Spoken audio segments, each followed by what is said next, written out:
इस खबर के प्रायोजक हैं मां सिंगारी बालिका इंटर कॉलेज और मां सिंगारी स्मारक महिला पीजी कॉलेज फरौली कोइरसा आजमगढ़, जहां आपकी बहन बेटियों को मिलेगी बेहतर शिक्षा। कला एवं विज्ञान वर्ग से स्नातक एवं पैरा स्नातक की कक्षाएं उपलब्ध हैं। अधिक जानकारी के लिए संपर्क करें प्रबंधक डॉक्टर बीके यादव व MSD कॉलेज ऑफ फार्मेसी। 12वीं के बाद मेडिकल के क्षेत्र में अपना करियर चुनें। करें रोजगार परक कोर्स बी फार्मा, तो देर किस बात की। एडमिशन ओपन है, सीटें भी सीमित हैं। अधिक जानकारी के लिए संपर्क करें व्यवस्थापक विभव कुमार यादव उर्फ आंसू से।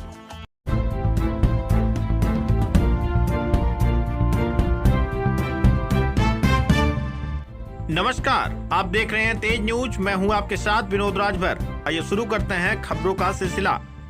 भारतीय जनता पार्टी आजमगढ़ व लालगंज ने संयुक्त रूप से राष्ट्रीय जनतांत्रिक गठबंधन NDA की बैठक में शुक्रवार को नरेंद्र मोदी को तीसरी बार संसदीय दल का नेता चुने जाने पर कार्यकर्ताओं ने बांटी मिठाइयां, जाहिर की खुशी।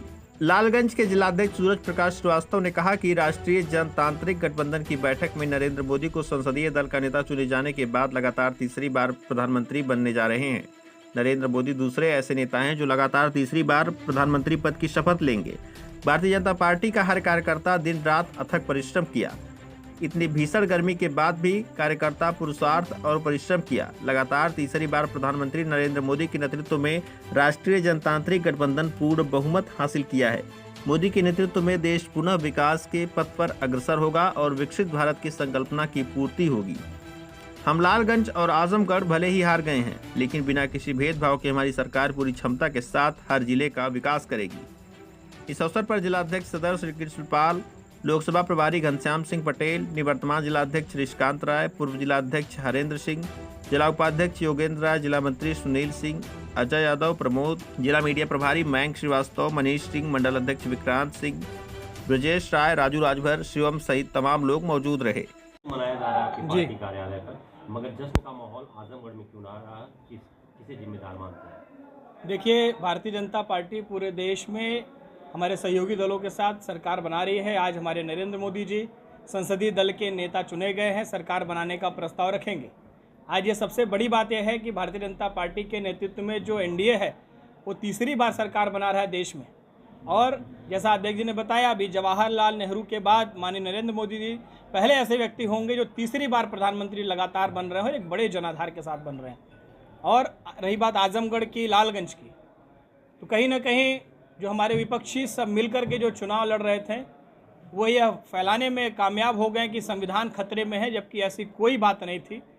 लगातार भारतीय जनता पार्टी संविधान बचाने के लिए ही कार्य करती रही, लेकिन एक जाति विशेष के लोग, धर्म विशेष के लोग लग करके इस नैरेटिव को फैलाने का काम किए कि संविधान खतरे में है, लोगों को गुमराह किए, जिसका यह नतीजा रहा कि जो हमारे विपक्षी के वोट ज़्यादा अंतर से पड़े और हमें हार का सामना करना पड़ा।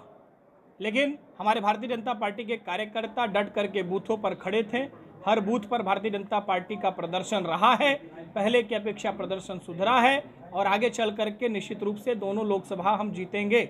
और रही बात विपक्षी दल के जीतने की, जो लोकतंत्र है, दोनों ही जो हमारे सांसद चुने गए हैं अन्य दलों के, उनको शुभकामनाएं। लेकिन आजमगढ़ के विकास में हम भले ही सीटें हारे, हम कोई कोर कसर नहीं छोड़ेंगे। लालगंज और आजमगढ़ के विकास में लगातार भारतीय जनता पार्टी केंद्र की भी सरकार और योगी आदित्यनाथ जी की सरकार लग करके यहाँ विकास कराएगी।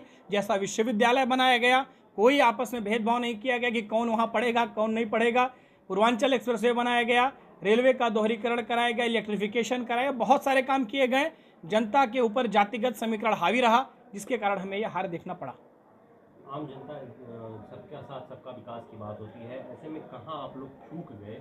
और लगातार आप लोगों द्वारा प्रधानमंत्री ने लगातार आपके लोकसभा में 2 बार रैलियां की, योगी जी भी आए, फिर भी जनता को क्यों नहीं कन्विंस कर पाए, क्या वजह है? देखिए, पक्ष विपक्ष दोनों ही चीज़ें होती हैं। चाहे माननीय प्रधानमंत्री जी का आना हुआ हो, चाहे माननीय मुख्यमंत्री जी का आना हुआ हो, उसका निश्चित रूप से पॉजिटिव इम्पैक्ट भी पड़ा है। लेकिन जो विपक्षी दल थे उन्होंने इसको नेगेटिवनेस के रूप में फैलाया और अपने वोटों को ज़्यादा से ज़्यादा लग करके दिलवाने का काम किया। उनके लोगों ने जुड़ करके यह फैलाया कि संविधान खतरे में है, क्योंकि मोदी जी 400 पार मांग रहे हैं सीटें, तो हो सकता है संविधान बदल दे। लेकिन ऐसा कुछ भी नहीं था। मोदी जी के आने का बहुत अच्छा प्रभाव रहा, पॉजिटिव इम्पैक्ट रहा, लेकिन जो विपक्षी दल के लोग गुमराह किए उसके कारण ये नतीजा देखना पड़ा। और रही बात विकास की, तो कहीं भी विकास के मामले में हमारा आजमगढ़ पीछे नहीं रहेगा। हमारी पूर्ण केंद्र में सरकार बन रही है, बहुत सारी योजनाएं लाएंगे, आजमगढ़ का विकास कराएंगे। और अगर मैं दोनों ही सांसदों से अपील करूंगा, धर्मेंद्र यादव जी से भी और डीपी सरोज जी से भी निवेदन करूंगा कि लग करके आजमगढ़ में कुछ विकास में भी अपना योगदान दीजिए। केवल जनता के बीच में वैमनस्यता न फैलाइए, जातिगत भेदभाव न फैलाइए और लोगों के बीच में यादव है, ये दूसरी जाति का है, ये चौरसिया है, ऐसा करके लोगों को बांटने का काम न करिएगा। यहाँ पर हमारा आजमगढ़ हमेशा गंगा जमुना तहजीब की धरती रही है और इसको खूबसूरती प्रदान करने का कार्य करिएगा। मैं दोनों ही सांसदों से यह अनुरोध भी बड़े पदाधिकारी अपने बूथ तक हार गए, इसकी समीक्षा भी की जाएगी क्या? देखिए, बूथ हारना, चुनाव हारना ये लोकतंत्र में होता रहता है। बूथ हारना, बहुत से पदाधिकारी इस कारण भी हारे होंगे कि उनके बूथों पर बसपा के सपोर्टरों की वोट ज़्यादा थे। जो हमारे भारतीय जनता पार्टी के बूथ वोट बैंक है वो वहाँ कम रहा होगा, लेकिन उन्होंने भी मजबूती से लड़ाई लड़ा है। जिन बूथों पर हमें कभी 6-7 वोट मिलता था, उन बूथों पर 150 वोट मिला है बड़े नेताओं के। जिन बूथों पर हमें कभी 6, 7, 8, 10, 15 वोट मिला था, वो 150, 200, 300 वोट तक हमारा पहुंचा है। तो हमारे जो बड़े नेता तो वो भी लगकर अपने बूथ पर वोट बढ़ाने का काम किए हैं। पुराना भी रिकॉर्ड उनका देखिएगा और अब का देखिएगा, उसमें आपको अंतर मिलेगा। तो ये अंतर दिखा है क्योंकि मोदी जी के साथ इतने और नए लोग जुड़े हैं। आखिर इतने लोग जुड़े तो वो वोट में कन्वर्ट क्यों नहीं हो पाए? वोट में कन्वर्ट हुआ है, जीत में नहीं कन्वर्ट हुआ है। हम आजमगढ़ की नहीं, पूरे अपने उत्तर प्रदेश में 13 ऐसी सीटें हैं जो हम लोग 5,000, 10,000 के मार्जिन से हारे हैं। तो निश्चित रूप से वोट तो जनता ने हमें दिया है, लेकिन कहीं ना कहीं वोटों के डाइवर्जन के कारण हम हारे। 9% बीजेपी का ग्राफ भी गिरा है वोट परसेंटेज के हिसाब से, अगर आप बात कर रहे हैं तो जनता ने 9% कम पसंद किया इस बार पिछले चुनाव की अपेक्षा। देखिए, जो मैंने कहा बार बार वही कि संविधान बचाव को लेकर के जो हमारे बहुत से ऐसे जातियों को लोगों ने गुमराह किया, जिसके कारण ये नतीजा देखने को मिला। आज का हम दिखाते हैं, आज संसदीय दल के नेता चुने गए माननीय नरेंद्र मोदी जी, और जैसे ही चुने गए हैं सर्वप्रथम जाकर के देश के संविधान को उन्होंने अपने सिराकों पर रखा और प्रणाम किया है।